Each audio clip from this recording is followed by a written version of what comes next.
if you keep pouring water into a bucket that has a hole at the bottom, for a little while it will look full, but slowly the water starts raining again. And after some time, the bucket feels empty all over again, no matter how many times you try filling it. Assalamu alaikum, beautiful souls. Hope you are doing well.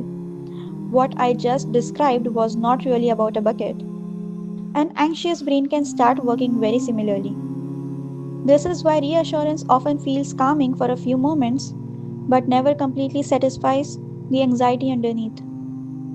Someone checks once and feels temporary relief. Then the doubt comes back.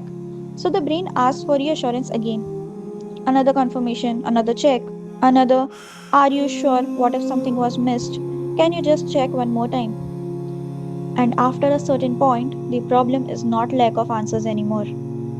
The problem is that the brain slowly stops feeling safe with uncertainty itself. And honestly, this pattern is much more common than people realize. Someone Googles the same symptom repeatedly, hoping this time they'll finally feel calm. Someone rereads messages trying to analyze tone. Someone keeps asking, are we okay? Are you upset with me? Even after getting reassurance already. And sometimes it even becomes religious. Mera wudu hua na properly. Should I repeat the prayer? The difficult part is that reassurance seeking sounds very reasonable in the moment. People tell themselves, I'm just making sure, I just want clarity, one last check. But anxiety का one last check usually last होता नहीं है because the relief fades quickly and the brain starts demanding certainty again. And this is where reassurance seeking becomes psychologically important to understand because reassurance itself is not unhealthy. If someone comforts you once or helps you feel safe once, that's normal human support. The problem begins when the brain slowly becomes dependent on reassurance to feel emotionally safe. Because then, instead of asking, am I actually unsafe? The brain starts asking, how quickly can I remove this discomfort? And reassurance becomes the brain's fastest escape from anxiety. That's why reassurance seeking can show up in many different forms. Sometimes it's emotional reassurance. Are you mad at me? You still love me now? Sometimes it's health anxiety. Do you think this symptom is serious? What if the doctor missed something? Sometimes it becomes religious reassurance. Was my prayer valid? What if I made a mistake? And after some time, these behaviors become automatic. Checking repeatedly, Googling the same fear in different wording, rereading conversations, looking for certainty everywhere. Because every time reassurance temporarily reduces anxiety, the brain starts linking reassurance with safety. That's how the cycle keeps strengthening itself. Something triggers fear, maybe a thought, a symptom, or a doubt. Then anxiety appears, and the brain immediately wants certainty. So the person checks, Googles, asks someone, or searches for reassurance. And for a few moments, the anxiety decreases. The brain learns checking helped us stay safe. But the brain never learns the fact that maybe I was safe even without checking.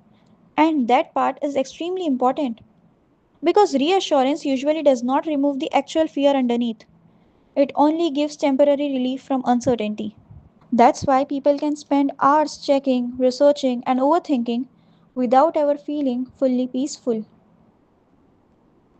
Health anxiety is one of the clearest examples of this. Most people with health anxiety are genuinely terrified.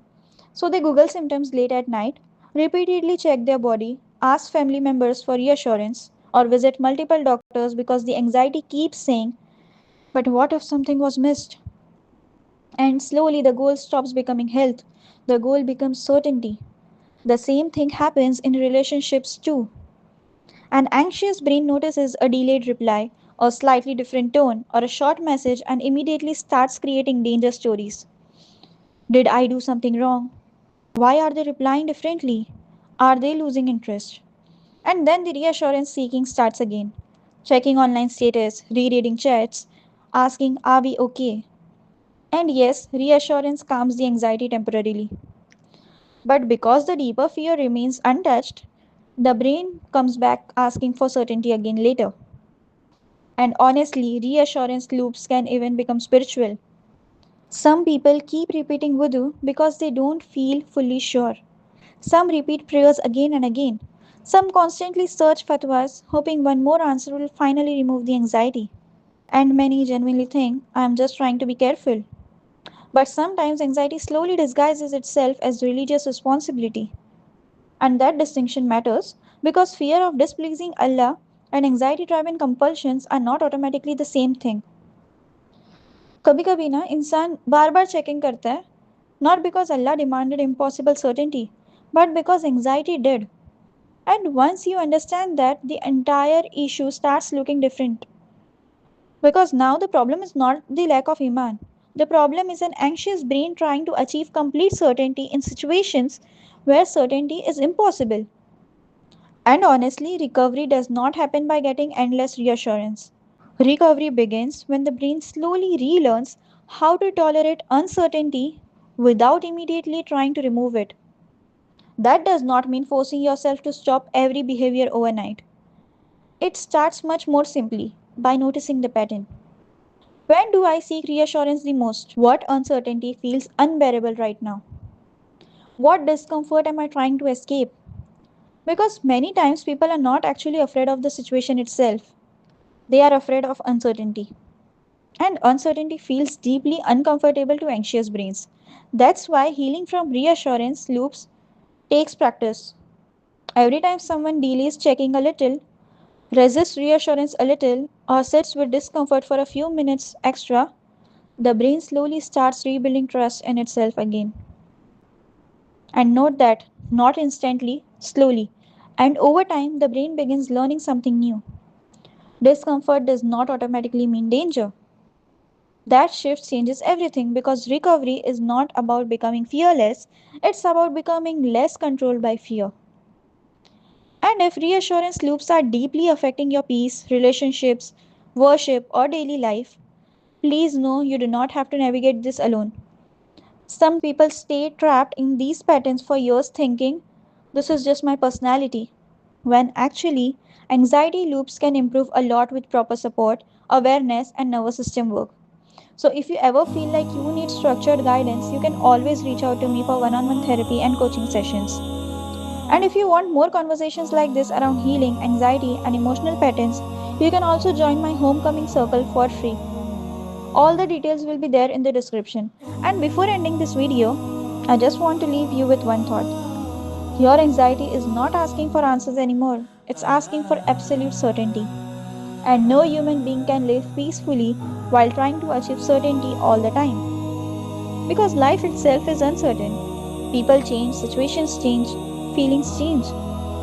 And healing begins when the brain slowly realizes I do not need perfect certainty to be safe. I'll see you in the next video. Until then, take care of your beautiful souls. Assalamu alaikum.